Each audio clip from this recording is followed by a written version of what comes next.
estimados amigos, ¿cómo están? Buenas noches. Gracias por confiar en el equipo Consulting. Ya con ustedes, Misael Rivera.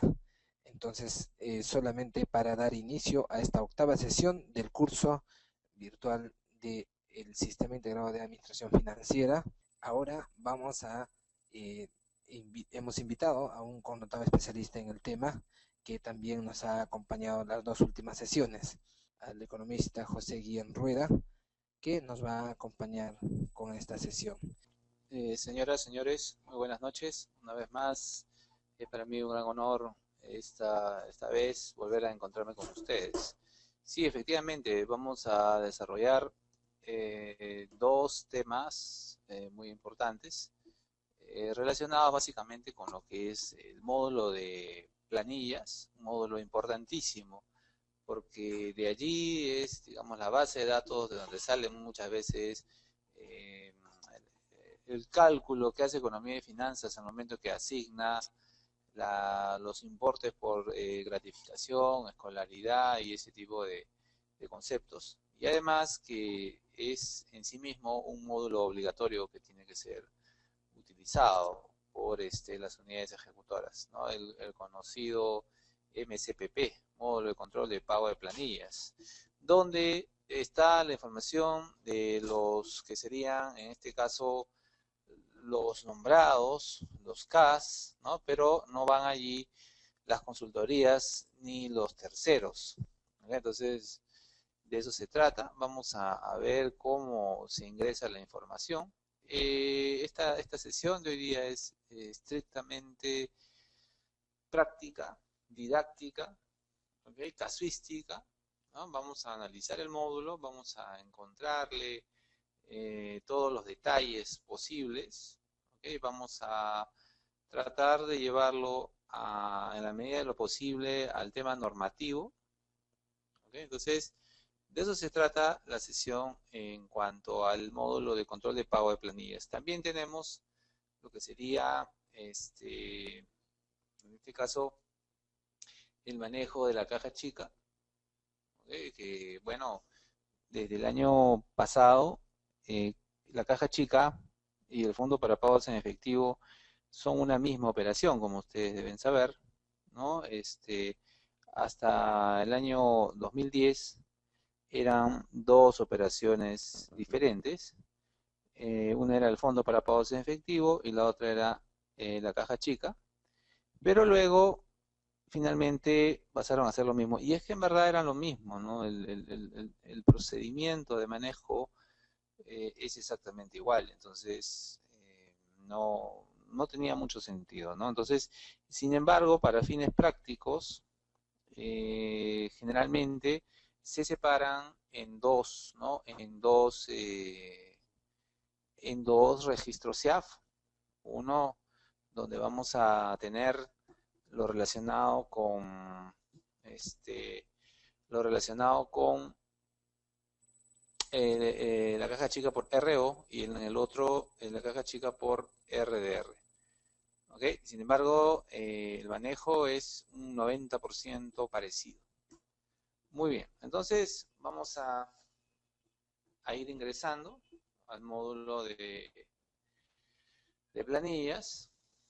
¿Okay? Entonces, eh, vamos allí, vamos al SIAF, a nuestro sistema SIAF,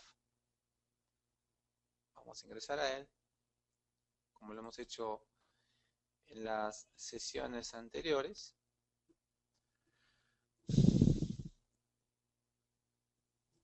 Con nuestro usuario y nuestra clave que ya ustedes tienen. Listo, ingresamos.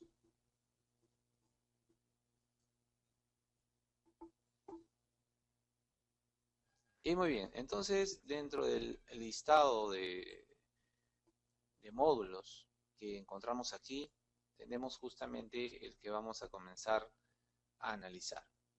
¿Cuál es ese módulo? Es el módulo de control de pago de planillas. Es un módulo que ya lo tenemos en uso desde más o menos hace unos 7 años, por lo menos, ¿no? 7 años que existe este módulo. En verdad es una base de datos, ¿no? Es una base de datos. Algunos piensan que es un módulo que genera la planilla de pagos. En verdad, este módulo no genera la planilla de pagos. Lo único que hace es constituirse en una base de datos, ¿no? Una base de datos donde vamos a ingresar los datos principales de las personas que están contratadas en la institución por todos los regímenes laborales, ¿okay? Llámese planillas, ¿no? Con pago mediante los cuales el pago se da con planillas. Entonces está ahí, por ejemplo, los que conforman la 276, si hubieran los de la 728, o también cualquier otro régimen de ese tipo. También están los CAS, pero como repito, no están los terceros. Entonces, aquí, este módulo, como repito, no genera la planilla de pagos, no genera descuentos, solamente es un módulo informativo, ¿no? De tal manera que Economía y Finanzas puede tener una, una aproximación de cuál es el personal con que cuenta el gobierno en cuanto a número, ¿no? Y por allí también en cuanto a niveles jerárquicos que puedan tener, ¿no? Funcionario público, servidor público, empleado de confianza, y eso hay que saberlo manejar, ¿no? Estos códigos, estos niveles, ¿no? Asistente administrativo, auxiliar administrativo, en fin, todo esto tiene, lógicamente, su propia técnica, ¿no? Que se utiliza para justamente trabajar este módulo. Entonces, nos vamos al módulo de control de pago de planillas, el famoso MCPP. Ingresamos aquí, Sistema Nacional de Personal, y entonces lo primero que vamos a encontrar es, ¿no? la categoría ocupacional 728. Sin embargo, se puede cargar aquí, como repito, no solamente el personal que corresponde a la 728, ¿no? También debemos, no es que se pueda, sino que debemos ingresar aquí los nombres, los apellidos, el DNI, fecha de nacimiento, fecha de ingreso, fecha de salida y otros datos del personal que está bajo alguna de estas modalidades. Vamos a ingresar aquí y entonces estas categorías ocupacionales, ¿no? Son los que generalmente están dentro de lo que es una categoría ocupacional 728, ¿no? Tenemos allí por eso funcionarios y directivos, profesionales, técnicos, auxiliares, y hay otras categorías más. Entonces, esto va a depender mucho del tipo de institución para la cual yo estoy trabajando. ¿Okay? Entonces, dependiendo para qué tipo de institución estoy trabajando, es que justamente voy a encontrar entonces estas categorías ocupacionales, ¿no? Entonces, aquí en esta base de datos tienen directivos, funcionarios y directivos, ¿okay? Tienen gerentes generales, gerentes y subgerentes. También tenemos profesionales, ¿okay? Funcionario 3, 2, 1. Tenemos técnicos, tenemos auxiliares, depende. Dependerá entonces del tipo de institución para el cual estemos trabajando. ¿Okay? Depende de eso. ¿Ya? Ahora, estos grupos ocupacionales vamos a nosotros aquí muchas veces coordinar, ¿no? Coordinar con economía y finanzas si es que alguno de esos niveles no los encontramos. Empleado de confianza, por ejemplo, ¿no? ¿Dónde podría estar un empleado de confianza? ¿Dónde podría estar un especialista? En fin. Entonces, eso tenemos que conversarlo con economía en el caso de que justamente esa información no esté aquí. ¿Ya? Entonces, sin embargo, en esta base de datos, donde estamos ahora trabajando, es una base de datos definitivamente que pertenece a lo que se conoce como la 728. El régimen es un régimen privado, conocido como contrato a plazo indeterminado. En verdad no termina siendo un personal estable, vamos a llamarlo así, por cuanto, como lo dice su propio nombre, es un personal con contrato, ¿no? O sea, lo que tienen es un contrato y ese contrato tiene un plazo, de hecho, pero es un plazo indeterminado.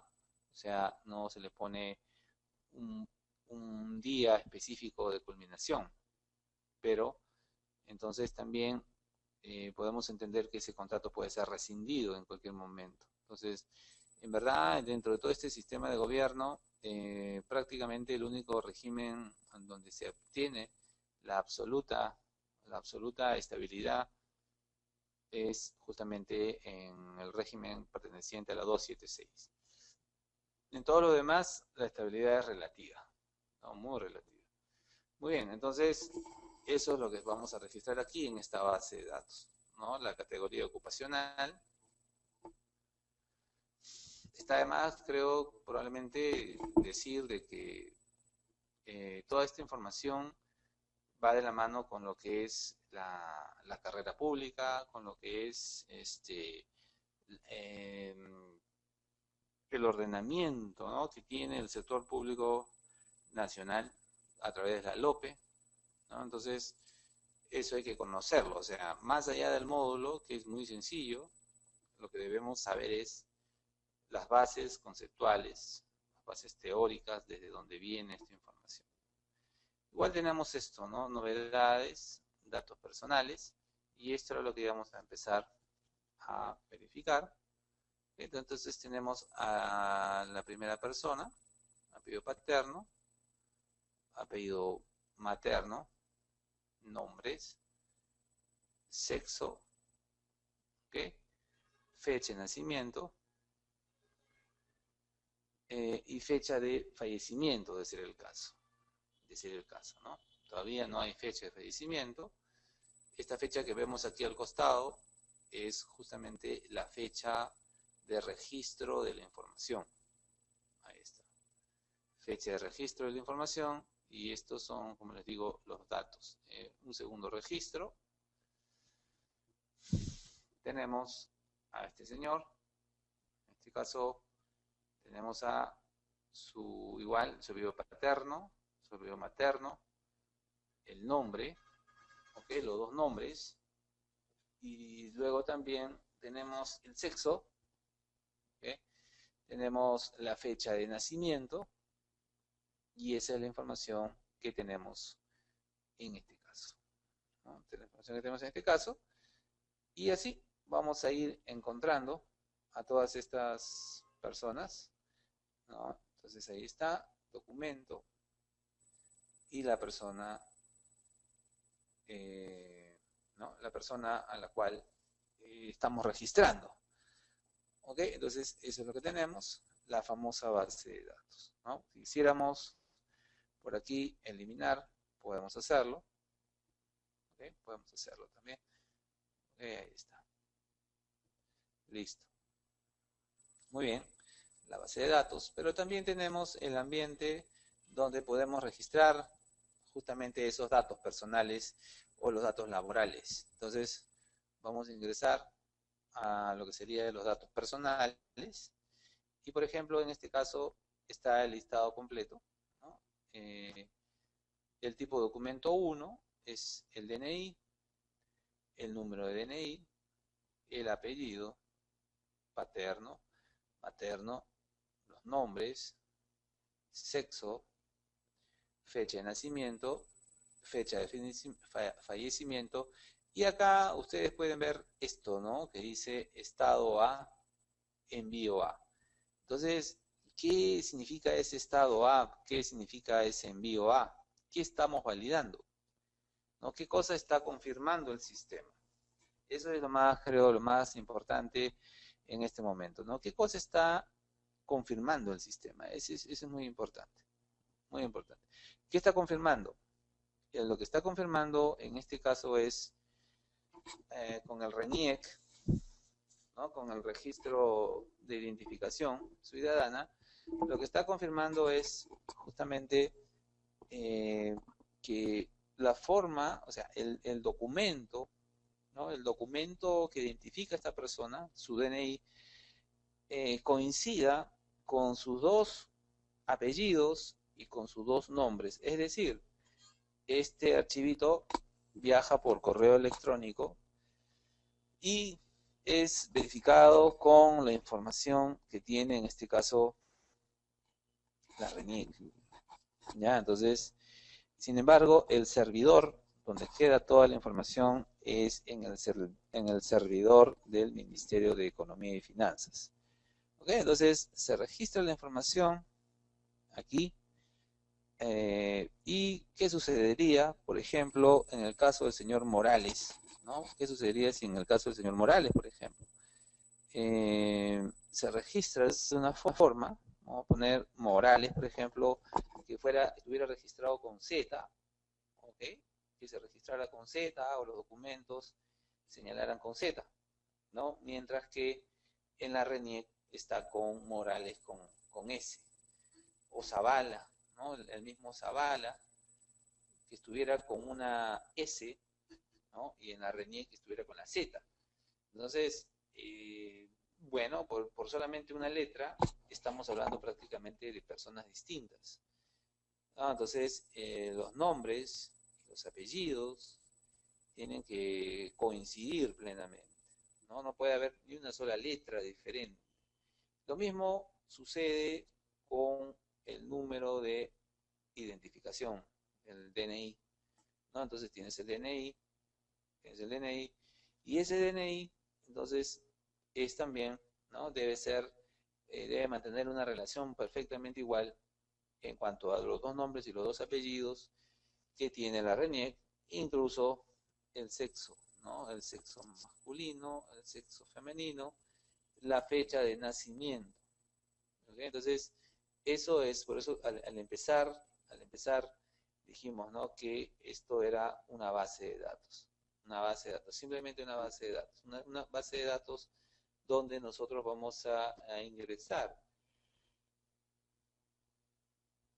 estos datos. ¿Ok? Entonces, en algún momento, bueno, esta persona puede fallecer y entonces ya definitivamente habría que darle de baja aquí. ¿Ok? Entonces, hasta aquí vamos con lo que es los primeros datos. Podemos ingresar a un trabajador. Entonces, igual tenemos aquí la posibilidad de modificar. Vamos a modificar. Vamos a intentar modificar los datos de alguno de ellos. Por ejemplo, el último de ellos es el señor, sí, pues, Jesús Ángel Arias Velázquez, ¿no? Ese es el último de ellos. Entonces, de este señor, lo que vamos a hacer es lo siguiente, ¿no? Vamos a intentar cambiar algún dato, un dato que pudiera estar mal, que luego, vamos a suponer, ¿no? Que este señor, pues, es un poco raro, ¿no? Que luego que fue aprobado, porque esto ya está aprobado por RENIEC, es un poco raro que luego querramos editar algún dato. Es un poco extraño, porque ya se supone que pasó por RENIEC y validó el número del DNI con los dos nombres, los dos apellidos, el sexo y la fecha de nacimiento. Entonces, ¿qué sucedería aquí? ¿Qué sucedería? ¿Qué estaría pasando? Entonces, ¿pero es posible cambiar esos datos? Sí, es posible cambiar esos datos, pero vamos a hacer ese intento. Entonces, podemos registrar uno nuevo, como podemos modificar los datos. Vamos a empezar modificando los datos. Entonces, usamos este icono de acá, pero tener presente que nos hemos posicionado con el cursor aquí, ¿no? Entonces, en el último de ellos, ¿no? Entonces, le damos modificar, ok, ahí está, y entonces ahí está, ¿no? Entonces, ¿qué es lo que va a modificar? ¿Dónde está lo que se va a modificar? Entonces, ¿dónde está lo que se va a modificar? Lo que se va a modificar, acá vamos a tener que definir, donde estoy justamente resaltando, es el campo donde vamos a elegir el dato que vamos a modificar. Entonces, venimos aquí, entonces nos dice, puedes cambiar el apellido paterno, el materno, el nombre, el sexo, la dirección, la fecha de nacimiento, la fecha de fallecimiento, ¿ok? Estado fallecido. Entonces, miren, a ver, por ejemplo, si esta persona decidiera en algún momento rectificar sus datos, no sé, su apellido materno, ¿ya? Dice Velázquez, ¿no? Termina con Z.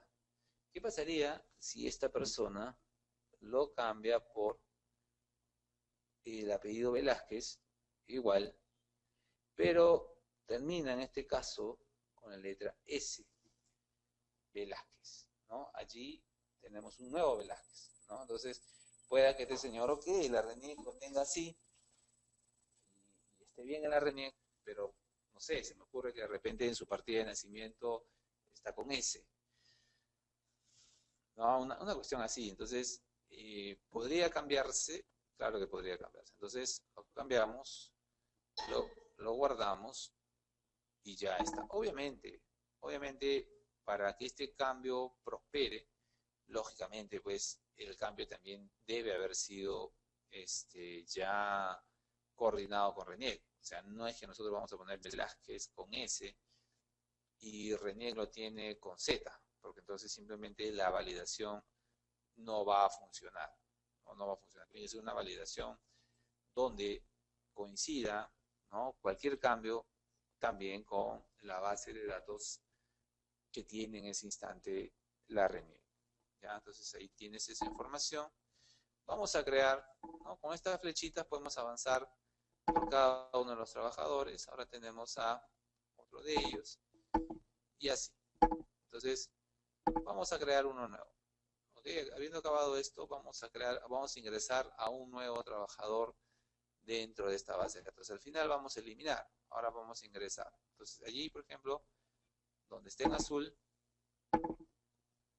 ¿ok? A ver, grabamos. A ver, ok, apellido paterno. No quiero ubicarme yo quiero ubicarme en el otro. A ver, ya está. Tenemos que salir e ingresar a la base de datos, ¿no? Aquí. Nuevo. ¿Con qué documento lo vamos a registrar, por ejemplo, ¿no? A ver, con DNI. Muy bien, vamos a inventar a cualquier persona, ¿ok? Si alguno de ustedes a través del sistema me quiere proporcionar sus datos, yo encantado, ¿no? El DNI, un DNI al azar, listo.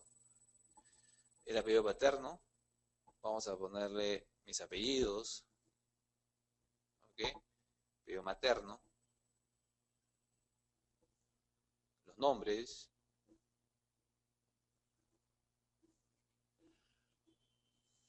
y además el sexo, ¿no?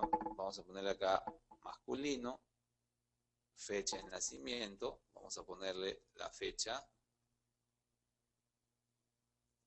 es fallecido, ¿no? Y le vamos a poner también la dirección. Le ponemos la dirección que debe también coincidir con la dirección que tiene en este caso RENIEC. Ahí está. Y entonces grabamos y listo. Ok, entonces miren, ya tenemos en esta base de datos un trabajador que hemos registrado como nuevo. Tenemos otro trabajador que hemos justamente modificado sus datos. Pero también podemos tener otro trabajador al cual lo que le vamos a hacer es darlo por fallecido. Entonces, eso lo vamos a hacer ahora. Entonces miren, hemos visto el registro de uno nuevo. Luego de ello hemos modificado los datos de otro de ellos. Y por último vamos a darle de fallecido a uno de ellos. Entonces, a ver acá, donde me estoy posicionando ahora, ¿no? En la penúltima línea, Ahí está. Está Castro, Mena, Lucía, Margarita. A ver, vamos a dar por fallecida a esta señorita. Me posiciono aquí. Y entonces lo que yo voy a hacer es usar este comando de modificar. Entonces recuerden que acá arriba había este casillero donde te pregunta qué vas a modificar. ¿Qué vas a modificar? Ok, ¿qué vamos a modificar? Entonces, ahí está. Entonces, ahí está la señorita, Castro Mena, Lucía Margarita. Entonces, ¿qué vamos a modificar de ella? Vamos a ver aquí. ¿No? Entonces, fecha de nacimiento, fecha de fallecimiento. Entonces, lo que queremos modificar acá es la fecha de fallecimiento. Entonces, si bien la señorita era del 79, ¿ok? La señorita es del 79, en este caso le vamos a poner una fecha de fallecimiento 2012, ¿no? Entonces, 28 de septiembre 2012.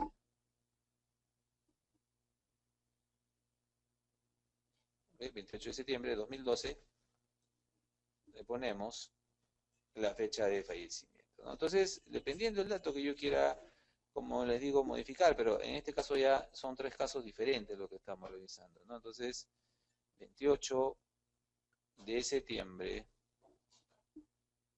2012. Ahí está.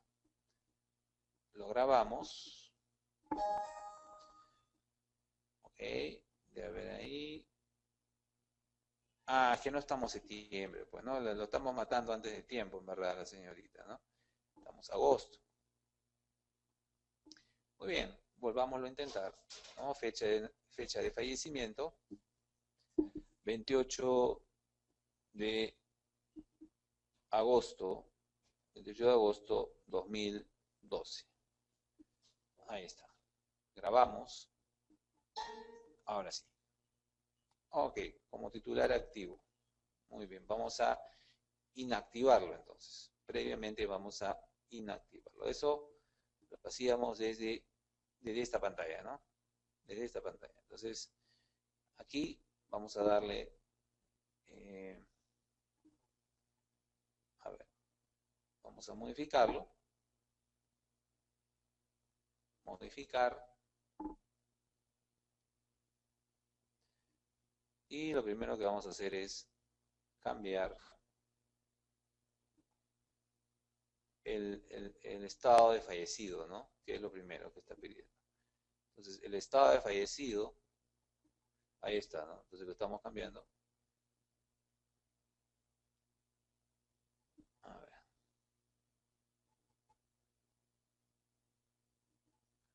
El estado de fallecido lo cambiamos. Fallecido, sí.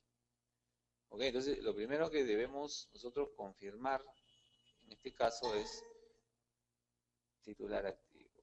Ya. ¿No? A ver, un minuto, por favor.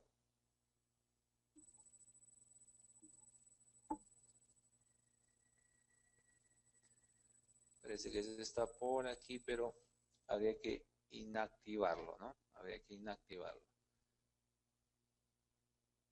Entonces volvemos a la pantalla inicial. A ver.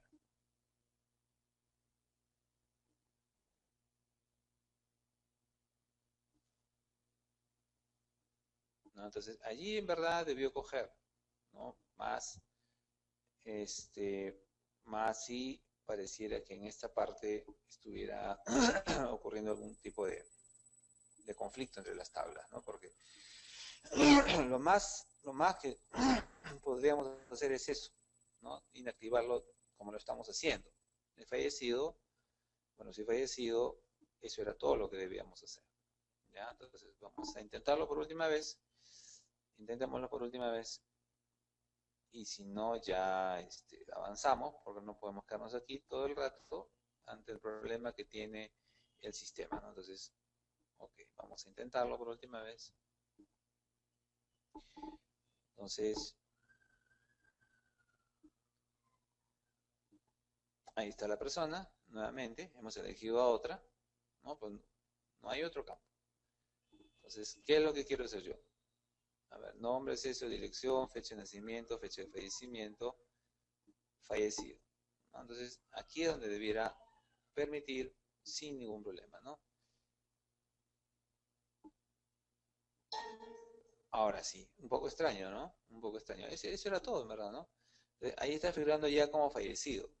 Entonces, el primer filtro dentro del sistema es con la RENIEC en el sentido de que si en verdad esta persona está fallecida o no está fallecida.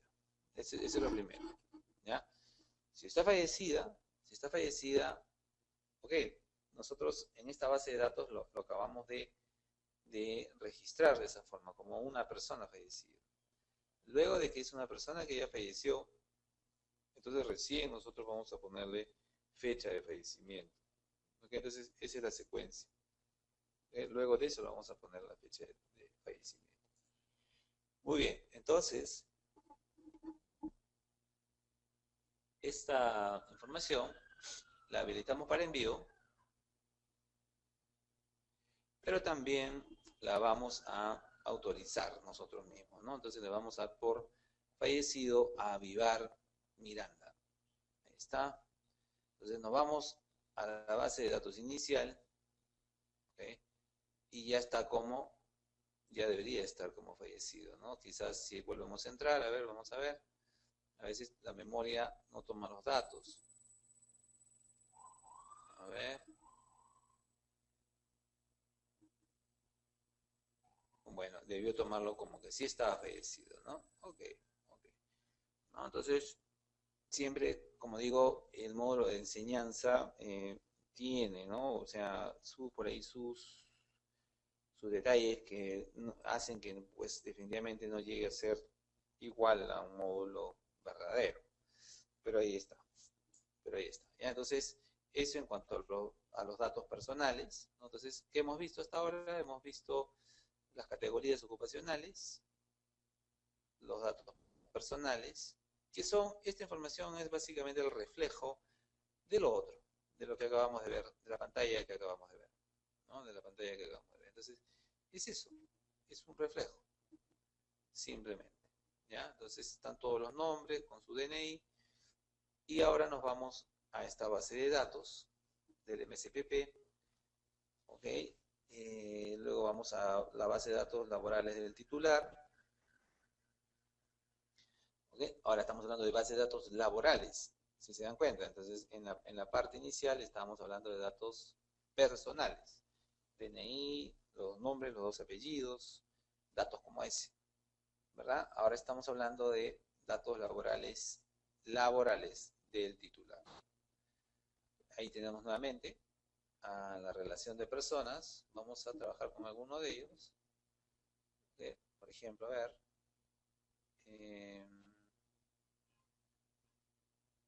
Vamos a navegar por aquí.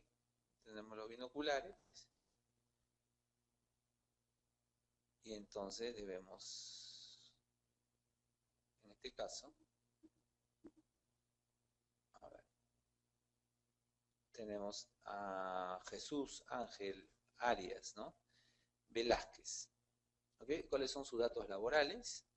Son estos que tenemos aquí. Él es un auxiliar. Ese auxiliar no tiene código, un régimen pensionario, no es pensionista, estado está a la baja y fin del vínculo laboral. Pero vamos a buscar a alguien que sí tenga vínculo laboral, desde luego, para que pueda ser un poco más interesante, ¿no? Entonces, laboral. A ver.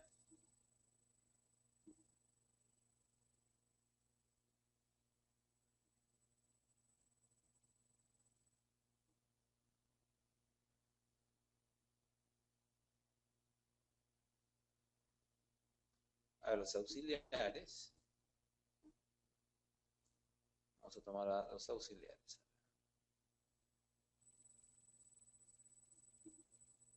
Ahí está. Entonces, ¿qué es lo que vamos a hacer aquí? ¿Qué vas a modificar? ¿No? Entonces, ¿qué quieres modificar? ¿Qué información? Entonces, yo quiero, por ejemplo, en este caso, la categoría ocupacional. Entonces, la categoría ocupacional estaba sin categoría ocupacional. Entonces, yo quiero aquí de repente ingresar esto, ¿no? Entonces, bueno, se mantiene. Ahí en verdad no he podido cambiar mucho. Pero ahí está, si ustedes quisieran cambiar. Entonces, ¿cuál es el mensaje en todo esto, ¿no? Porque tenemos que correrlo un poco porque todavía tenemos que ver caja chica, que también es bastante amplio el tema, ¿no? El mensaje es este, el mensaje de fondo es este. Este es un sistema donde se constituye básicamente en una base de datos. Esa es la verdad, ¿no? Es un sistema constituido en una base de datos. Una base de datos con la cual vamos a trabajar, ¿no? Una base de datos que debe ser actualizada, ¿no? Que debe ser actualizada permanentemente. Eso es así. Okay. Entonces, a ver, aquí por ejemplo, ¿no? Entonces, tenemos los nombres y es lo mismo que ustedes van a poder hacer en sus unidades, ¿no? Tienen datos personales, tienen datos laborales y dentro de esos datos laborales, ¿qué datos están? Entonces, están el grupo ocupacional, ¿okay? Luego tenemos lo que es el código de riesgo, bueno, es en los casos en los cuales se trabaja en plantas que producen algún tipo de bien. ¿Qué más tiene? Tiene la fecha de ingreso, 12 de julio de 2007. Y además está, ¿qué más tenemos aquí? ¿No? Entonces, esos son los datos principales. ¿No? ¿Cuánto es la retribución? En este caso, son 800 soles incluso, ¿no? Entonces, allí incluso se registra, ¿no? Lo que percibe esta persona en esta institución. Entonces, su nivel ocupacional o su grupo ocupacional, la categoría ocupacional, si tiene código de riesgo, régimen pensionario, la fecha de ingreso a la institución, la fecha de cese, el estado de envío también se ingresa. Entonces, como ven ustedes, es una base de datos. Es una base de datos. Una base de datos que incluso el Ministerio de Economía y Finanzas la utiliza para cuando quiere, como dije al empezar, saber cuántos trabajadores hay en una institución. Vamos a suponer que tiene, pues, no sé, dentro del CAP unas 38 plazas ocupadas y le corresponde recibir gratificación por el mes de diciembre. Entonces, en ese caso, MEF cuando saca su transferencia, entonces lo que hace al momento que te asigna los fondos, toma en cuenta la información que está en esta base de datos. ¿De acuerdo? Entonces, de eso se trata, ¿no? De eso se trata. Entonces, ahí estamos.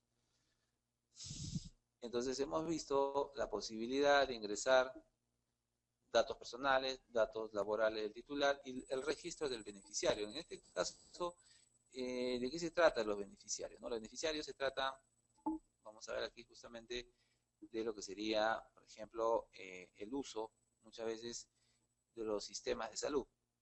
Puedes tener un hijo, puedes tener a la madre, y entonces ellos a veces tienen que hacer uso, ¿no? Uso de los servicios de salud, entre otros, ¿no? Entonces, por eso que aquí estamos mencionando a los beneficiarios, ¿no? ¿Cuáles son los beneficiarios? Entonces, acá pueden tener beneficiarios, como no pueden tener beneficiarios. Sería cuestión de revisar aquí si alguno de estas personas está registrando información sobre los beneficiarios. Podría ser, como también podría ser que no. Entonces, los beneficiarios, ¿no? Entonces, viene toda la información que debemos de trabajar, pero todo parte de dos cuestiones muy importantes, ¿no? A poder asignar bien la categoría ocupacional. Eso es lo primero. Lo segundo es los datos personales, ¿no? Los datos personales tienen que ser los correctos. Y tercero, los datos laborales, ¿no? Entonces, e incluso en estos datos laborales está también lo que sería, en este caso, lo que percibe el trabajador, ¿no? ¿Cuánto percibe el trabajador? Entonces, esos son los datos laborales.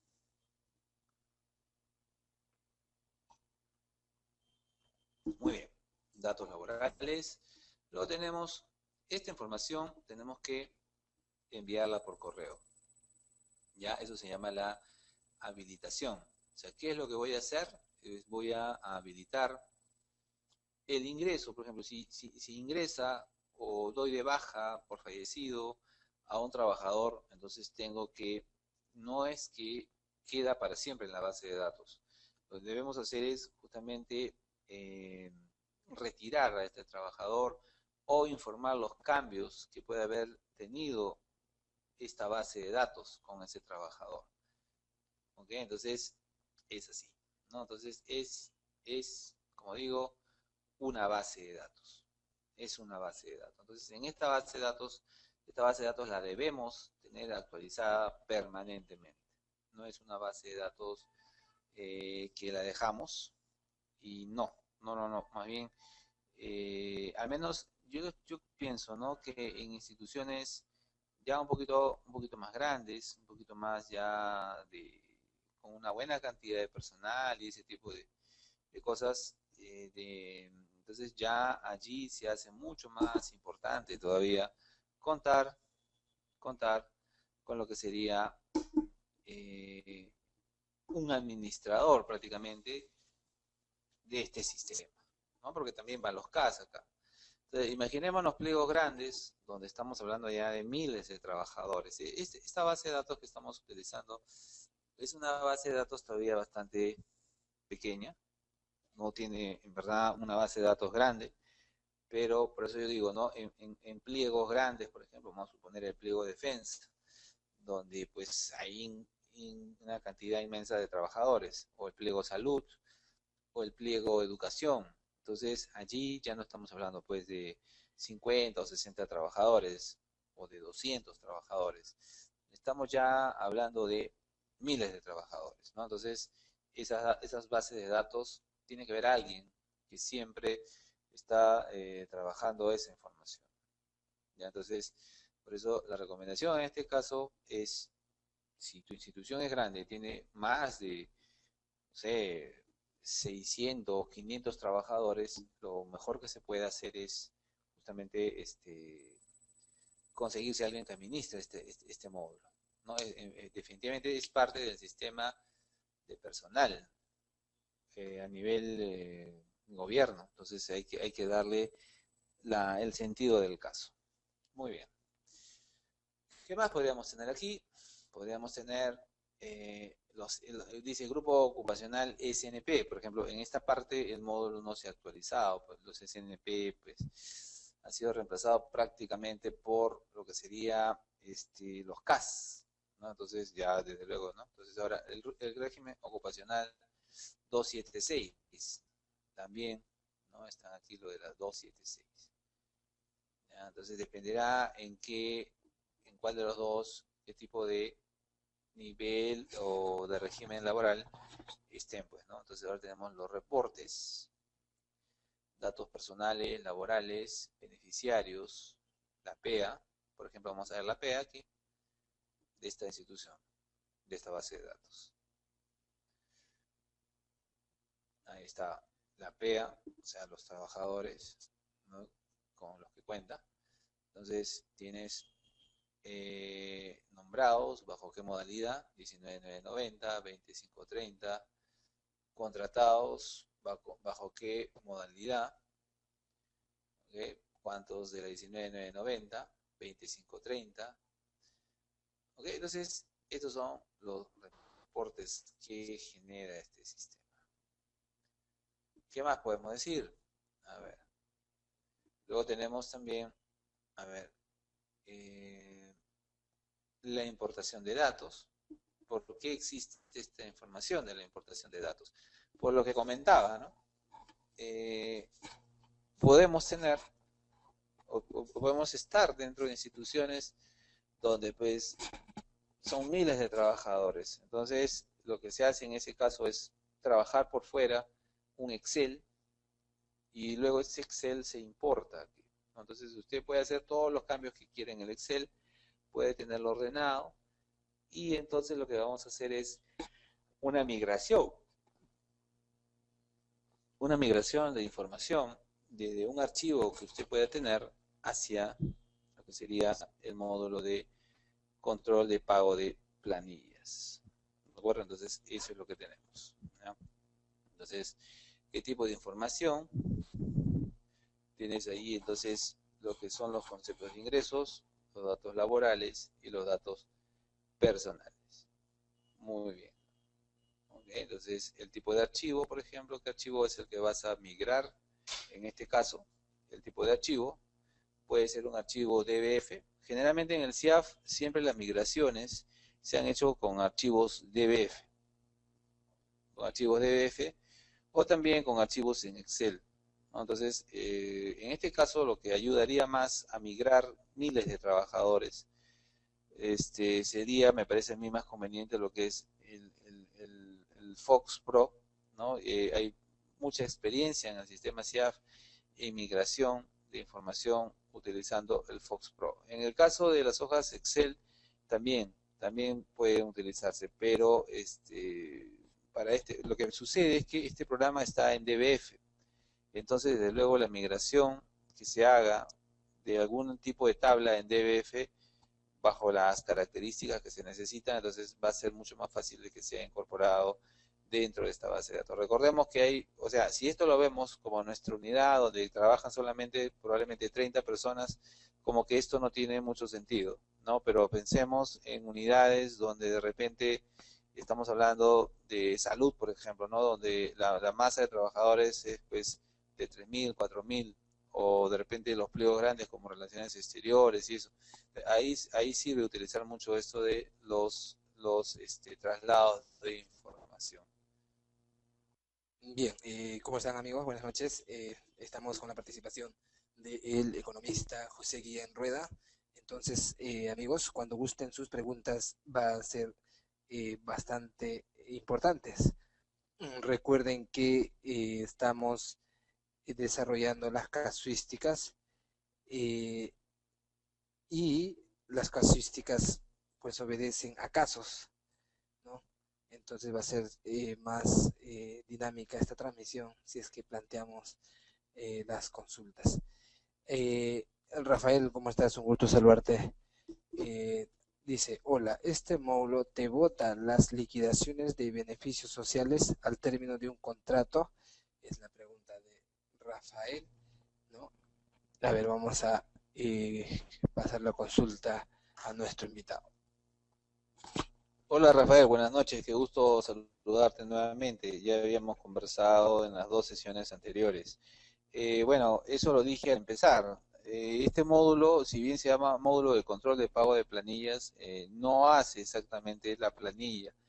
Explicaba al empezar que es una base de datos. Entonces esa base de datos se nutre de la información que nosotros vamos a ir registrando y actualizando permanentemente, ¿no? Entonces explicaba al principio que para qué sirve esta base de datos. En verdad esta base de datos sirve para que Economía y Finanzas, como es el encargado de muchas veces a través de los decretos supremos, sacar transferencias de partidas, por ejemplo, de la reserva hacia los pliegos para el pago de, ahora en diciembre, por ejemplo, de la gratificación de Navidad. Entonces, pero ese traslado del monto para cancelar la gratificación de diciembre o sea, no es un monto aleatorio a la suerte el que Economía y Finanzas utiliza, no, sino lo que hace es revisar la información que ustedes tienen registrados en este módulo en cuanto a número de trabajadores y en base a eso, por ejemplo, en diciembre te va a asignar,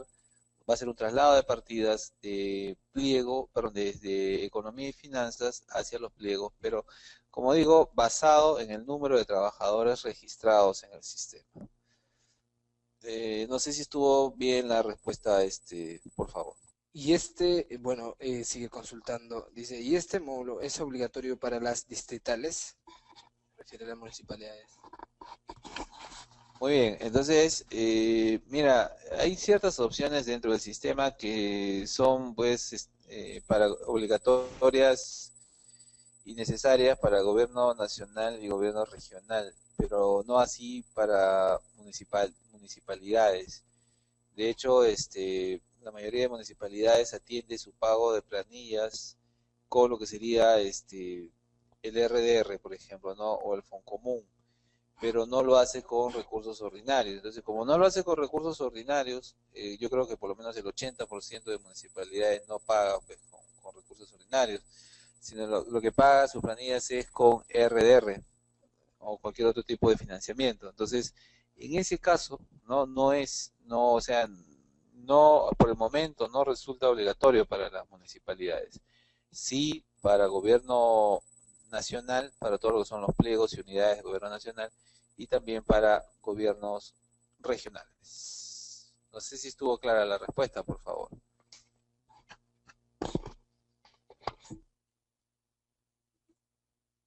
Bien, perfecto.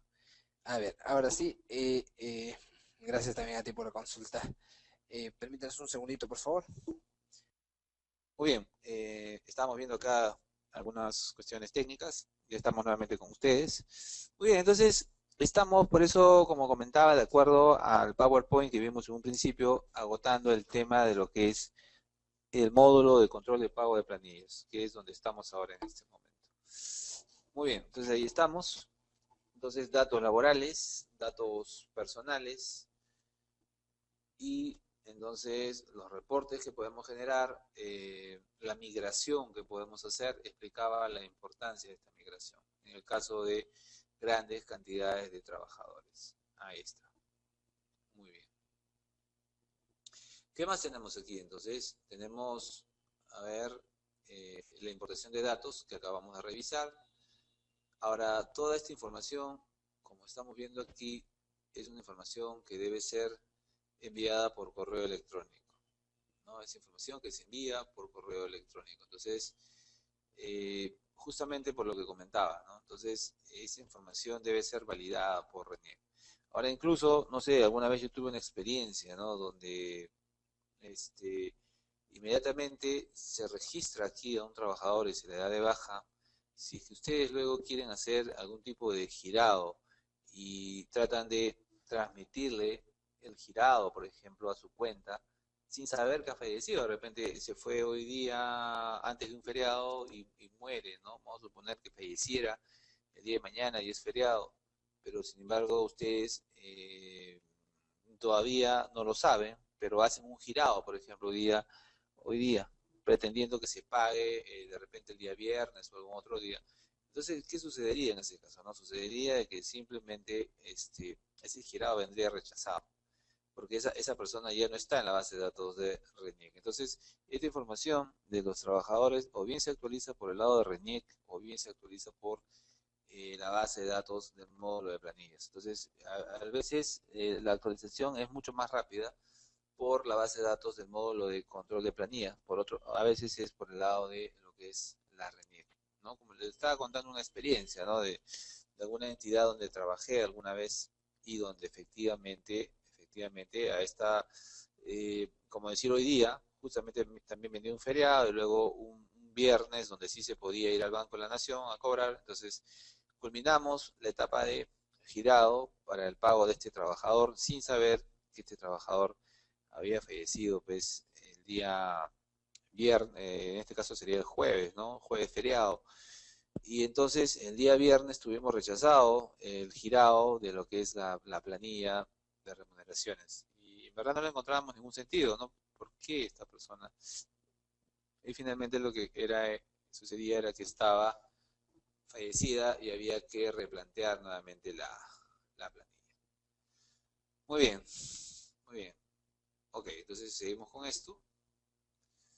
Y entonces, muy bien, creo que hasta aquí hemos agotado rápidamente lo que es el módulo de control de pago de planillas.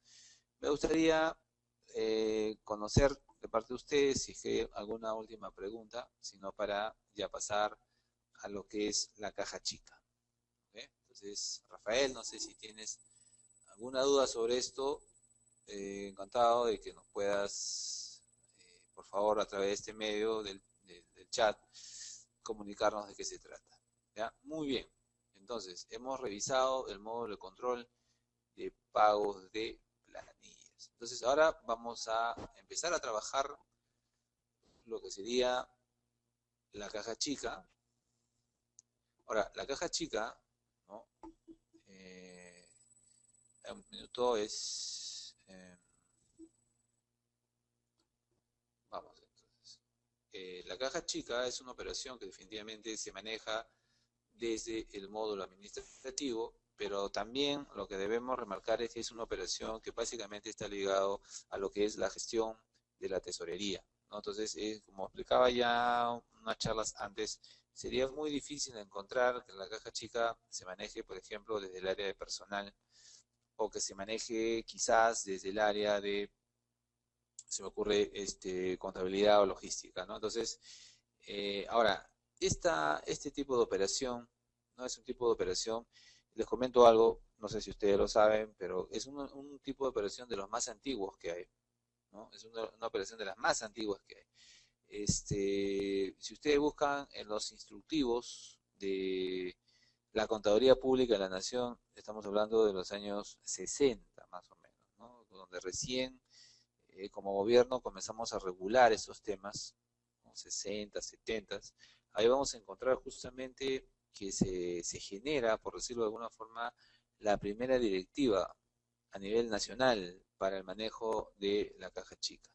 Entonces, ¿qué sucede con la caja chica? ¿No? La caja chica tiene varias limitaciones que las vamos a mencionar en este momento y que las vamos a poner también en este momento en un Word. A ver, entonces, ¿cuáles son los límites si queremos verlo de esta forma? Lo que yo les digo es tácitamente lo que está escrito en las directivas, pero vamos a ganar un poco de tiempo, ¿no? Entonces, a ver, Microsoft Office, ahorita lo encontramos en Word. A ver, un minuto, por favor. Bueno, lo vamos a ir mencionando, ¿ya? Vamos a irlo mencionando. Sabemos, es un último intento aquí, de repente hay un archivo en Word por ahí y podemos entonces poner la información. Vamos a ir mencionando las limitaciones, ¿ya? Para no demorar entonces. Ok, entonces este tipo de operación está en el módulo administrativo, necesita de una certificación anualizada, de una priorización. A ver, vamos en orden. Necesita ser las partidas que se van a utilizar, que se van a ejecutar, que se van a gastar en lo que es la caja chica, necesitan ser priorizadas. Claro que sí, deben ser priorizadas, o sea, deben recibir PCA. Luego, las partidas que han sido priorizadas deben recibir la certificación correspondiente también. Y estamos hablando de que en este caso lo vamos a hacer en dos momentos, ¿no? El registro de apertura de la caja chica. A ver, veamos aquí. Entonces, y lo que sería ya la rendición reembolso. Entonces, acá seguramente ellos lo tienen de esa forma también. ¿Ok? Entonces, lo que sería la apertura de la caja chica, y el otro sería,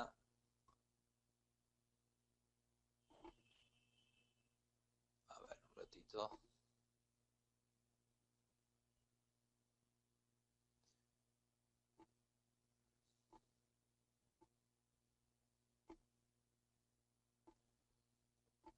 estamos buscando acá en esta base de datos justamente lo que necesitamos, ¿no?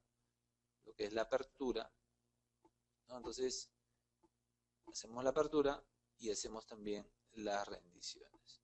Todas las instituciones manejan ese tipo de operación. Es el 99% de instituciones maneja. Acá está, ¿ve? Entonces, esto es, por ejemplo, solamente la apertura, porque este tipo de operación eh, tiene tres momentos, en verdad. Tiene tres momentos. El primer momento es la apertura, ¿no? Entonces, yo quiero por primera vez generar una caja chica, es decir, tener dinero fresco en la mano. Entonces, para eso voy a utilizar el tipo de operación apertura de caja chica. Entonces, en esa operación llamada apertura de caja chica, lo que voy a hacer es obtener los primeros fondos, ¿no? El tipo de operación inicial es el tipo de operación C. El tipo de operación C, que en este caso no es otra cosa que la apertura. Entonces, todos los años, en enero, acá está justamente 11 de enero, lo que hacemos nosotros es registrar en el sistema la apertura. La apertura es, por lo general, el 100% del valor de la resolución. ¿Ok? Ahí está. ¿No? Entonces, ellos han generado una resolución por 25.000 soles, ¿ok? Y han generado, como estamos viendo acá en esta base de datos, el tipo de operación C, fondo para pago para caja chica, ¿ok? Pero hay que tener presente que la C es la apertura. Entonces, si nosotros ahora comenzamos a buscar aquí entre los registros que tienen, vamos a encontrar también las rendiciones. ¿Ok? Entonces, ahí vienen ya las limitaciones de las cuales conversábamos ya unos momentos antes. ¿Qué sucede aquí? Sucede que esta caja chica, para empezar, eh, los gastos que se realizan aquí no deben ser mayores a una UIT, ¿no? Entonces, menores a una UIT y además no debe corresponder a gastos que son programables, ¿no? Entonces, por ejemplo, ¿no? Eh, a ver, son gastos donde el importe que se va a alcanzar nunca va a ser en su sumatoria total, en su valor acumulado, el equivalente a lo que sería un proceso de selección, ¿no? Entonces, entonces, vamos a suponer, yo quiero comprar de repente, a ver, medicinas, pero esas medicinas puedo comprar en noviembre, desde enero hasta diciembre, pero esas medicinas, vamos haciendo la sumatoria total, al final nos da un valor que definitivamente no era parte, nunca hubiera podido ser parte de un proceso de selección. Por eso se le llama eh, adquisiciones no programadas. ¿Okay? Adquisiciones no programadas. Porque esas adquisiciones no programadas, la condición es que justamente en principio no lleguen al valor de una UIT cada adquisición y el acumulado no dé como resultado la posibilidad de realizar algún tipo de proceso de selección. Entonces, ese es el verdadero sentido de una caja chica.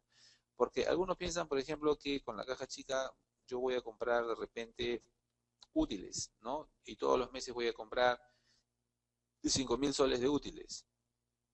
Eh, o menos, ¿no? Porque es menos de una UIT, no sé, 1.000 soles de útiles. O 2.500 soles de útiles. Entonces, en 12 meses tendríamos más o menos algo de 30.000 soles. Entonces, esos 30.000 soles ya nos llevan a un proceso de selección que hubiéramos tenido que realizar. Entonces, esa no es la idea. No, esa no es la idea. La idea es que lo que nosotros registramos aquí en esta caja chica, el acumulado anual, no dé como resultado la posibilidad de haber ejecutado un proceso de selección. Eso, ¿no? Entonces, eh, por eso se llaman gastos no programados, ¿no? De menor cuantía. Y cuando lo dice de esta forma, no lo dice nada más que por el mes, sino por lo que significa todo el año. Entonces, gastos no programados de menor cuantía, menores a una UIT, ¿no? Siempre que sean menores a una UIT o una UIT no programados. Y acá también debemos generar nosotros siempre una resolución. O sea, este fondo funciona así. Es necesario generar una resolución. Una resolución tanto de apertura como una resolución de cierre, ¿no? Entonces, eso lo dice, ¿quién lo dice? Lo dicen nuestras directivas que tenemos aquí, ¿no? Y la más importante de todas es esta que estamos viendo en este momento, donde se define una serie de datos muy importantes en relación al manejo de la tesorería. Esta directiva es conocida como, perdón, esta ley es conocida como la Ley General del Sistema Nacional de Tesorería. Principios regulatorios, responsables del sistema de tesorería, los fondos públicos, caja única, el presupuesto de caja, ejecución financiera del ingreso, financiera de los gastos, el devengado, y ya yo sé que en documentos, ¿dónde encontramos? A ver, si nosotros quisiéramos encontrar la regulación oficial de lo que es la caja chica, el manejo de la caja chica. Entonces, la regulación oficial de lo que es el manejo de la caja chica lo vamos a encontrar en lo que sería los instructivos de contaduría. Esto es el marco general de lo que es el manejo de una tesorería. Pero la caja chica, como yo explicaba al empezar esta parte de la exposición, es un tipo de operación que no es nuevo, ¿no? Es una operación que existe desde los años finales de los 60 a principios de los 70. 70, del año 70, o sea, estamos hablando de que han pasado más o menos ya una buena cantidad de años, como 40 y tantos años, ¿no es cierto? Entonces, si nosotros queremos saber en cuanto a cómo funciona la caja chica, esa información escrita no la vamos a encontrar en los últimos 10 años, ¿no?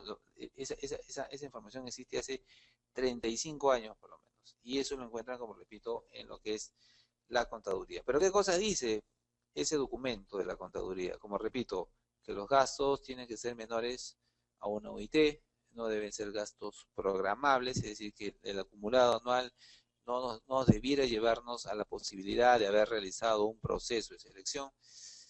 Y ahí hay un dato importante que nos dice, algunos piensan que en el uso de las directivas para lo que es caja chica, con su resolución, nosotros no debiéramos usar el universo total de partidas específicas. En verdad, si ustedes leen estos instructivos, lo que te dice es que en verdad no te pone límites. No hay límites para el uso de partidas. Yo podría comprar aquí incluso simplemente señalando otros bienes, otros servicios, o de repente podría señalar de repente también alimentos para personas, combustible, lo que fuera.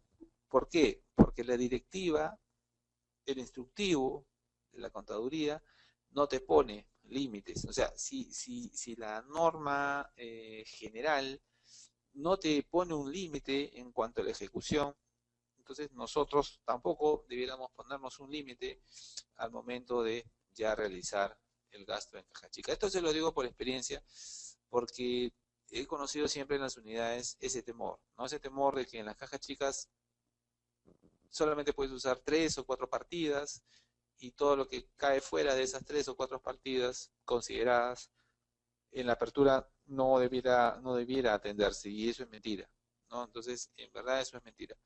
Nosotros debemos simple y llanamente utilizar, podemos utilizar el 100% de partidas específicas, no las que ustedes quieran. ¿Ok? Entonces, nada más la condición es que no supere la UIT, y además que sean gastos no programables de rápida cancelación. Muy bien, eso es lo que tenemos. Ahí estamos.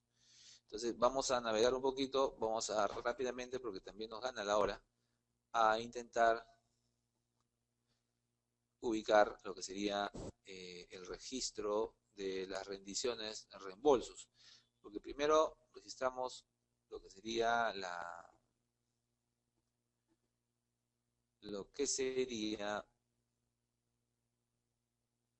apertura, y luego continuamos con lo que es justamente la rendición reembolso, el anualizado de la rendición reembolso. Pues también debemos anualizar la rendición reembolso.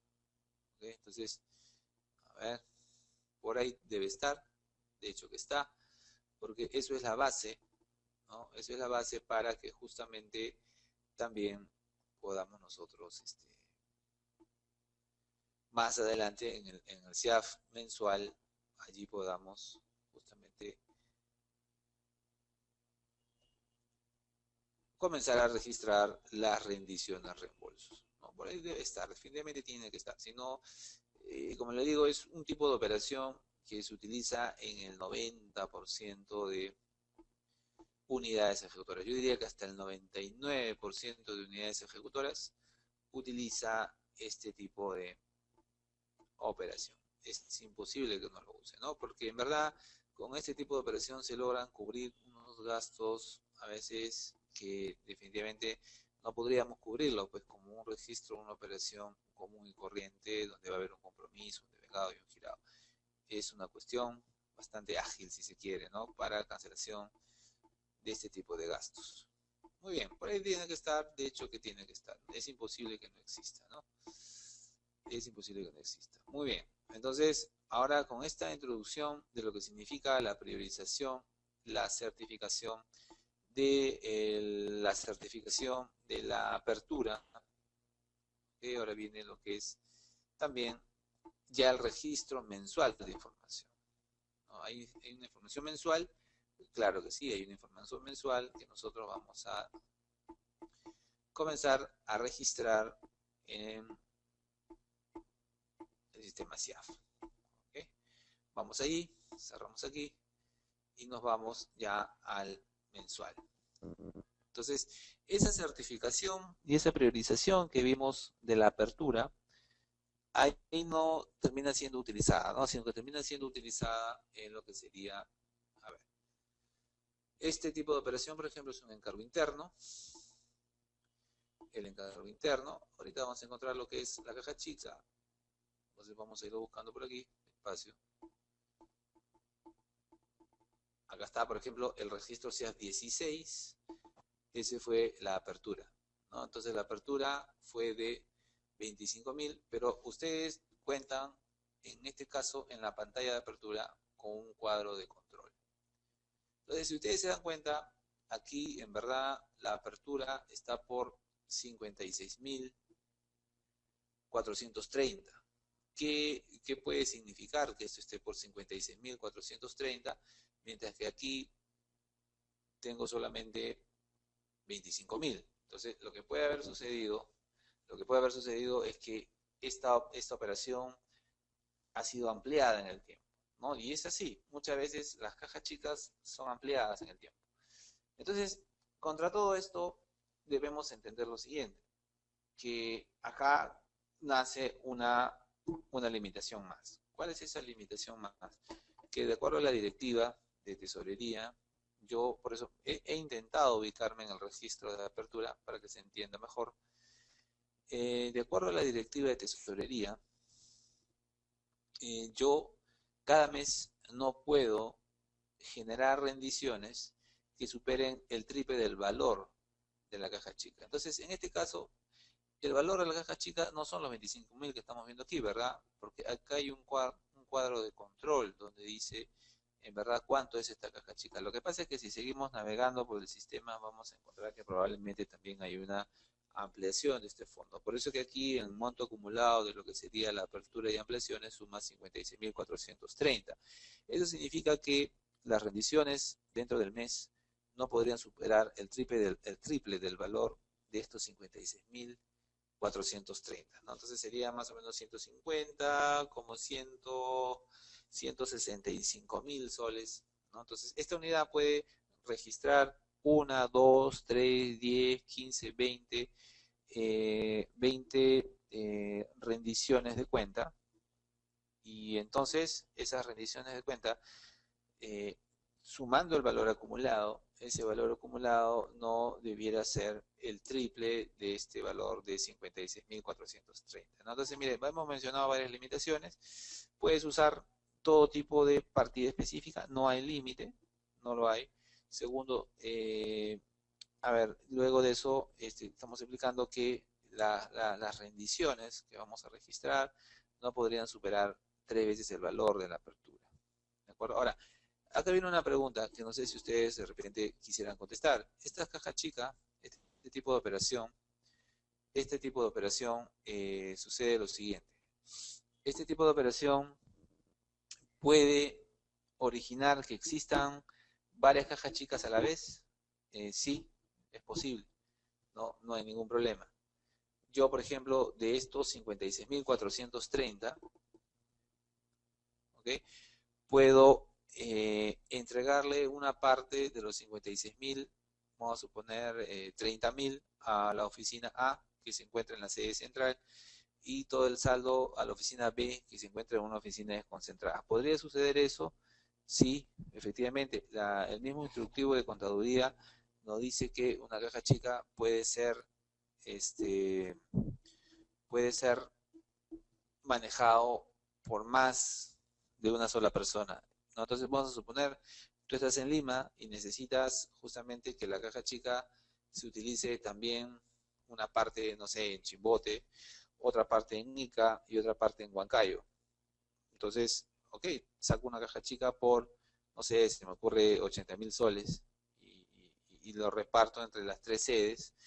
Sin embargo, lo que dice también la directiva es que, ok, tú puedes partir ese fondo de acuerdo a tu necesidad en dos o tres cajas chicas, pero al final también lo que va a suceder es que ese fondo, este, solamente hay una persona autorizada a rendir, ¿ya? Entonces, puedes tener la sede A, la sede B, la sede C, pero al final lo que va a suceder es que solamente el tesorero se hace responsable de este fondo, ¿no? Por eso que a veces es bastante peligroso que estas cajas chicas se manden a otras sedes, incluso a provincia, como una partecita, porque al final a veces nos fallan y entonces el que queda como responsable de la rendición de cuenta en este caso sería estrictamente nuestro tesorero.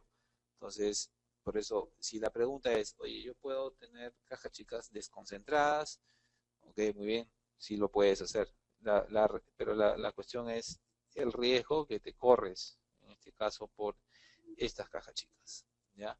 Entonces, las cajas chicas pertenecen a lo que conocemos, en este caso con la parte normativa, a la ley del sistema general de tesorería. Esta ley general del sistema nacional de tesorería que estamos viendo en este momento, en verdad es una ley de alcance general, porque como repito, si quieres encontrar más precisión, lo tienes que ver, en este caso en la caja chica, en lo que es los instructivos de contaduría. En cambio, los encargos, que es el otro tema que vamos a ver en este momento, a ver, vamos avanzando. A ver. ¿Okay? Entonces, tenemos la caja chica, lo acabamos de explicar, todos los puntos que estamos viendo. ¿Okay? Eh, entonces,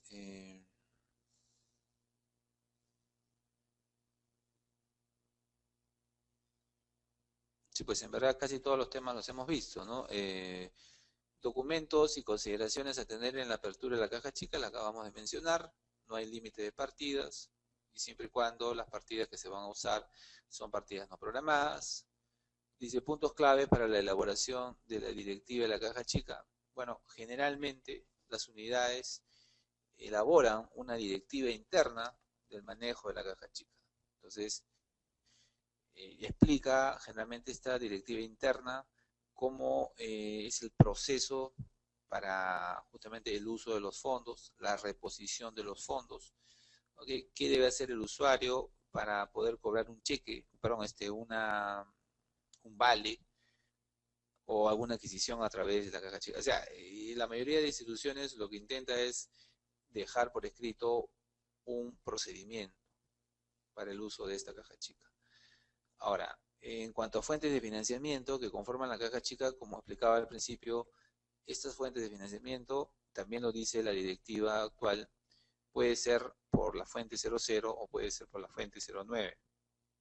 No existe, por ejemplo, no debiera existir caja chica por ejemplo, el canon, ¿no? Porque el canon está destinado básicamente al pago de proyectos de inversión, financiamiento de proyectos de inversión. Entonces no debería existir caja chica con canon, a menos que se hagan proyectos de inversión donde esté previsto el manejo de una caja chica, ¿no? Entonces, porque puede ser, a veces hay proyectos de inversión donde efectivamente es necesario atender este tipo de gastos bajo esa modalidad, porque de repente fuera de nuestra realidad, pues estamos en un campamento X, y estamos haciendo una carretera X en un lugar X, donde de repente es necesario pagar con caja chica, ¿no? A mí me ha tocado, por ejemplo, alguna vez una experiencia donde estuve por la selva y donde efectivamente no necesitábamos esa caja chica porque había en realidad que pagar, por ejemplo, por los productos que consumíamos, y entonces allí, en donde en donde estábamos, en la selva, no ibas a pagar con cheque, no ibas a hacer un compromiso, no ibas a hacer un devengado,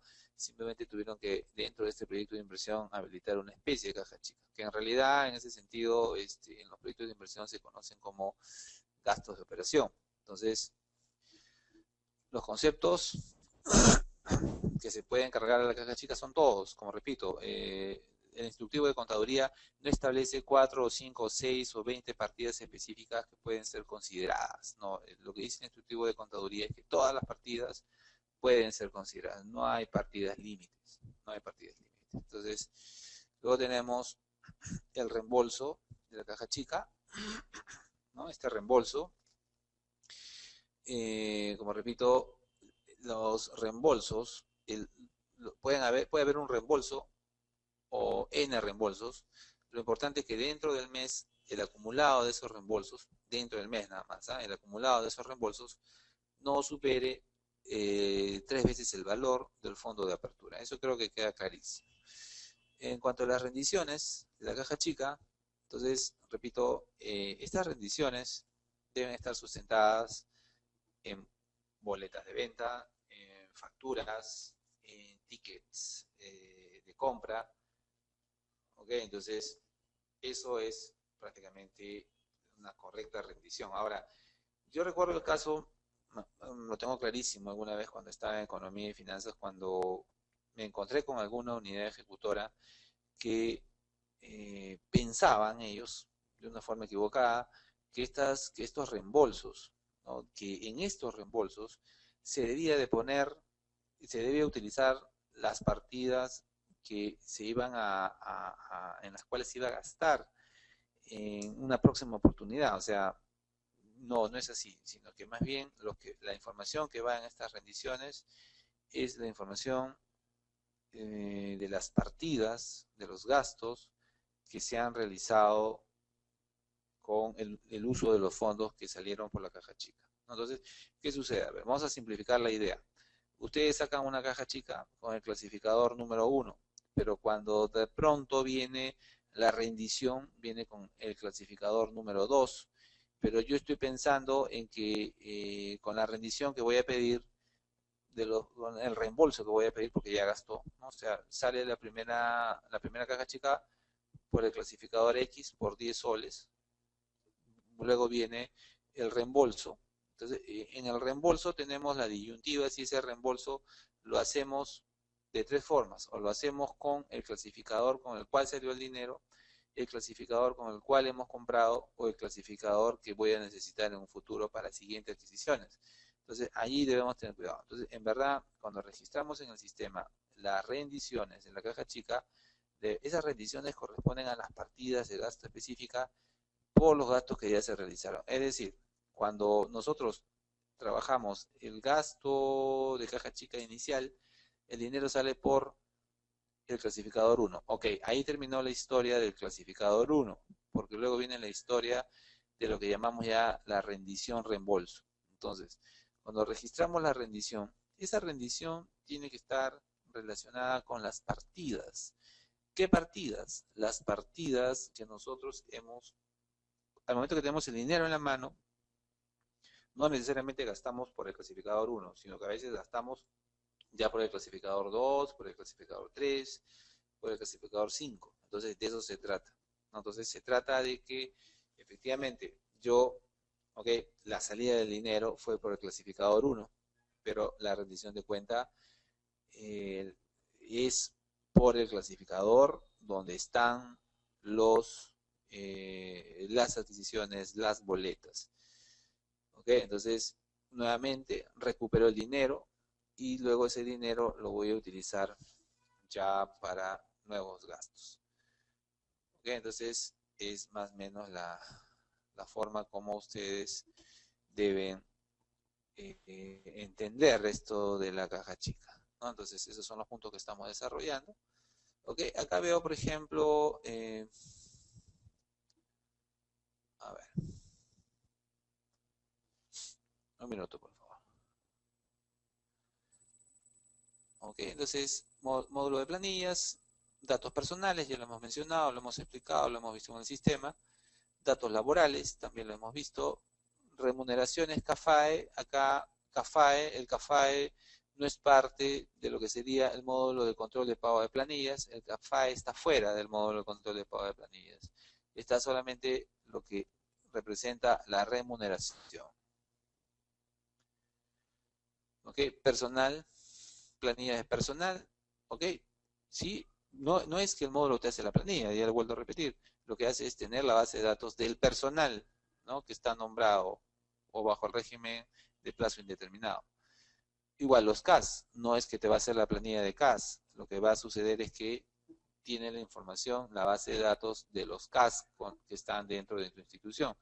Otras planillas, ¿qué otras planillas podríamos hablar? De repente las planillas estas planillas de ¿cómo le llaman? Dietas, ¿no? De directorio. ¿Van las dietas de directorio al módulo de control de pago de planillas? No, no van. No van. Van los directores porque a veces, por ejemplo, hay instituciones donde los directores vienen de fuera. Yo trabajo en una institución donde, por ejemplo, los directores vienen de fuera, ¿no? Tenemos un consejo directivo y ese consejo directivo está integrado por personas de la Sociedad Nacional de Industria, Sociedad Nacional de Pesquería, el Ministerio de Economía, pero ellos perciben una dieta y por ello se saca una planilla. Entonces, ¿significa que ellos deben estar en el módulo de control de pago de planillas? No, no, no, no, no. Por eso, no estamos hablando de un módulo que genera la planilla, estamos hablando de un módulo que nos brinda una base de datos en base a condiciones como que primero si es parte de una planilla como la 728 o la 276, o los pensionistas o los CAPAS, punto. ¿Ok? Y en el caso de lo que es la caja chica, ¿no? Entonces, repito que pertenece al Sistema Nacional de Tesorería, lo maneja la Tesorería, pero que también además, si quisiéramos saber más de la caja chica, no busquen, y se los digo así con total seguridad, no busquen información de hace 10 años, ¿no? O sea, si se van a buscar el documento fuente, no lo busquen en documentos de hace 10 años, no, búsquenlo en documentos que vienen ya de por lo menos 15 a 20 años. O sea, el único cambio que ha habido en la caja chica en los últimos años ha sido justamente juntar en una sola operación el fondo para pagos en efectivo y además también lo que es la caja chica que existió siempre, ¿no? ¿Ok? Ok. Acá hay algunos datos más que estoy viendo, algunas modificaciones que han salido, pero son casi lo mismo. Dice, el monto máximo para cada pago con cargo a la caja chica no debe exceder del 20%. Le han subido, ¿no? Antes era al 10%, como máximo el 10% de la UIT. Le han subido. Entonces el 10% en este caso creo que deben ser como 350 soles. Ahora por lo visto son 700 soles, lo máximo que se puede pagar por una factura, ¿no? Eh, con la caja chica. Dice, los casos que por razones justificadas requieran ser atendidos con montos mayores a lo señalado en el párrafo precedente, hasta un máximo de 90% de la UIT. O sea, podemos pagar hasta un 90%, pero con ciertas consideraciones justificadas. Entonces, por un lado, en un principio era el 10% de la UIT, ahora es el 20% de la UIT. Pero ¿qué más te dice? Si en casos muy especiales puede ser hasta el 90% de la UIT. Y si no me equivoco, la UIT está algo de 3.000 soles. Entonces, en este caso, ese 90% estaría más o menos en el orden de los 2.700 soles que podríamos pagar por una factura, ¿no? Entonces, pero es una excepción, como te dice, ¿no? Entonces son excepciones. No es que permanentemente vamos a estar pagando importes equivalentes a el 90%, ¿no? Entonces, hemos visto rápido dentro de lo que es la normativa, la directiva, perdón, la ley del Sistema Nacional de Tesorería, hemos visto que es una ley muy general. La experiencia me lleva a decirles, porque lo he vivido, que justamente para saber más de esto hay que ir a los instructivos de contaduría de hace por lo menos 30 años. Y también tenemos lo que es la presentación, ¿no? De lo que son los fondos, ¿no? Entonces, a través de formatos especializados y todo ese tipo de cosas. Entonces, ¿qué más podemos ver dentro de este sistema? Tenemos, si yo quisiera, por ejemplo, eh, trabajar ahora en este sistema una rendición reembolso, ¿no? Entonces, vendré aquí, puedo usar el F1. ¿Y qué pasa si yo pido el tipo de operación C? ¿Qué es lo que voy a hacer allí? Ya no estoy hablando del RC, porque si hablo del RC, estoy hablando de lo que sería, en este caso, rendición reembolso.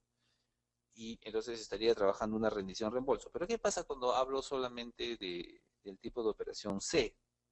Entonces, el tipo de operación C está referido básicamente a lo que es la apertura. Entonces, si yo volviera al tipo de operación C, lo que estaría trabajando sería justamente una ampliación. O sea, si yo vuelvo al tipo de operación C, lo que voy a trabajar es una ampliación del fondo para pagos en efectivo. ¿Okay? Entonces, pero si trabajo un RC, lo que voy a trabajar en este caso sería una rendición reembolso. ¿Ya? C, ok, compromiso. ¿Por qué me sale allí vacío el cuadro? Esa es una buena pregunta. Porque seguramente ya agoté el importe que tenía para la certificación. O sea, tendría que volver a priorizar un nuevo importe. Luego tendría que certificar. Recién podría comprometer anualmente y luego ya yo podría trabajar entonces la ampliación de este tipo de operación, de la apertura básicamente, ¿no? Porque algunos optan por ampliar la apertura, porque al ampliar la apertura, luego cuando tú haces las rendiciones de reembolso, esa posibilidad de que tienes de darle tres vueltas, darle rendiciones por un máximo del triple del valor de la apertura, es lo que mejoraría, ¿no? Entonces, por ejemplo, si tuvieses una caja chica de 40.000, 3 veces al mes sería 120.000, pero si tú lo logras elevar a 60.000, tendrías 180.000. Entonces tendrías en concreto 60.000 soles más disponibles dentro del manejo de la caja chica. Entonces por eso hay que saber manejar esto, hay que conocerlo, ¿okay? Hay que conocerlo y es así. Entonces podemos trabajar, ¿sí? Ahí vemos que, bueno, en este caso no puedo trabajar una ampliación por cuanto no tengo saldo, pero quizás lo que sí pueda trabajar en este caso sería el RC.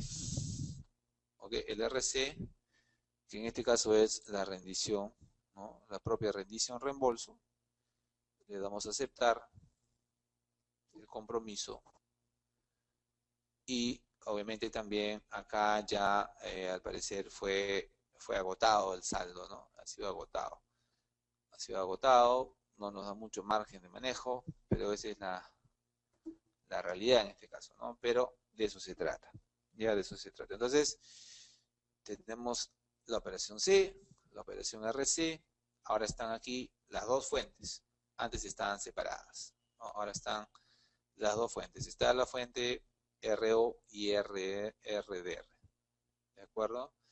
Entonces, en esta ley del Sistema Nacional de Tesorería, sin embargo, también nosotros debemos regirnos, ¿no? De alguna forma en cuanto a esta ley para lo que es poder justamente atender correctamente este tipo de operación. ¿Okay? Entonces, hay un responsable, ¿no? Ese responsable es el que justamente se va a hacer cargo de este manejo de este fondo. Entonces, este responsable generalmente va a ser nuestro tesorero, el único responsable. Como yo les explicaba hace un momento, esta caja chica la podemos tener incluso descentralizada en varias sedes, pero solamente el único responsable en este caso sería siempre nuestro tesorero. Eso es lo que señala la norma, ¿ok? Y bueno, esa es la información, ¿no? Muy bien. Vamos viendo acá nuevamente el sistema, cómo han dado sus rendiciones. Ustedes pueden ir al sistema y ubicar allí a través del tipo de operación RC, ¿no? RC, las rendiciones que se han dado a lo largo del tiempo. Entonces vamos a intentar buscar acá una RC para que vean ustedes cómo ellos han estado trabajando este tipo de operación. A ver, más bien, les voy agradeciendo por su presencia, muchas gracias. Nos quedan ya pocos minutos. No, el tema es en verdad un tema bastante preciso, ¿no? Al menos está bastante bien regulado. Es un tema que existe, como repito, en todas las unidades ejecutoras, ¿no? Todas las unidades ejecutoras manejan este tipo de operación, ¿no? Cada año, cada año definitivamente se genera ese tipo de operación. A ver, vamos a buscar un RC para ver cómo ellos han trabajado esta información. Por ahí tiene que haber un RC, definitivamente, ¿no? Porque no creo que hayan aperturado el fondo para pagos en efectivo para luego dejarlo sin uso, ¿no? Un poco difícil, ¿no? No tendría mucho sentido. Por ahí tiene que verlo. Ya les digo, no es imposible que no hayan generado una caja chica para luego no utilizarla, porque es, como repito, el tipo de operación más común que hay, ¿no? Este es el tipo de operación con el que todos los años empezamos a gastar, ¿no? Porque al principio de año no hay muchas veces presupuesto, hay que reordenar las partidas y cuestiones como esas. En cambio, por la flexibilidad que tiene la caja chica, pero acá yo veo que solamente han trabajado siempre aperturas y aperturas, o sea, han aperturado, por eso que en un principio dice 25.000, pero en el cuadro de control habla de 60.000, me parece. Entonces, eso es porque justamente han trabajado 2 y 3 aperturas, pero también deberían tener el anualizado en lo que son rendiciones, ¿no? Entonces, o al parecer, pues, no acostumbran a hacer rendiciones, sino que simplemente van ampliando y ampliando. Pero eso, por ejemplo, sería un error, ¿no? No sería la forma correcta. Vamos a ver aquí, a ver, por ejemplo, aquí han ampliado por 5.000. No es un RC, o sea que no es la rendición, y aquí han ampliado por 3.960. Entonces, ahí algo anda mal. Acá ya debiéramos nosotros haber encontrado por lo menos una RC, ¿no? Debiéramos haber encontrado por lo menos una partida RC. Y esas RC son las que justamente necesitamos en este caso para ver el procedimiento de rendición, pero no tienen, parece, el anualizado tampoco, porque no solamente basta con anualizar la apertura, sino que también debemos anualizar lo que son la estimación anual de las rendiciones reembolso.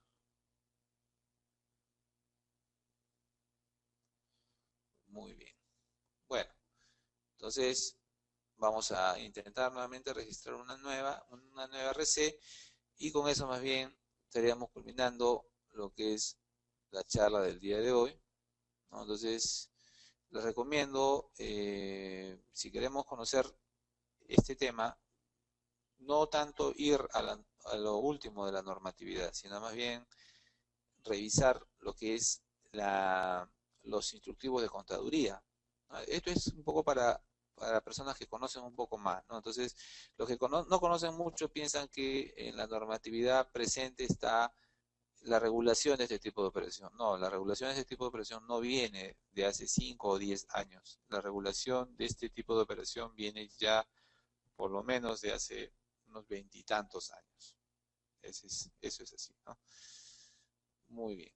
Por ejemplo, en ese caso, ¿no? A ver, de los tiempos de la contaduría de hace 30 años, ¿qué cosa era lo que se reguló en los instructivos de contaduría? Porque anteriormente contaduría era la que prácticamente establecía con los instructivos las directivas. O sea, esto ya es, ¿no?, conocer un poco más de gestión pública. Entonces, ¿qué era lo que hacía contaduría? Contaduría regulaba lo que era el uso de, por ejemplo, la caja chica, del fondo para pagos en efectivo, los viáticos, los encargos. Entonces, eso fue en un principio, ¿no? Entonces, ellos regularon este tipo de operaciones. Ya luego, cuando entra en vigencia el CIAF, y ya recuerdo que por el año 96 se establecen las fases de ejecución, y otros tipos de operación, como las planillas, por ejemplo, el tipo de operación ON y ese tipo de gastos. Entonces, en un principio fue así, ¿no? En un principio fue así.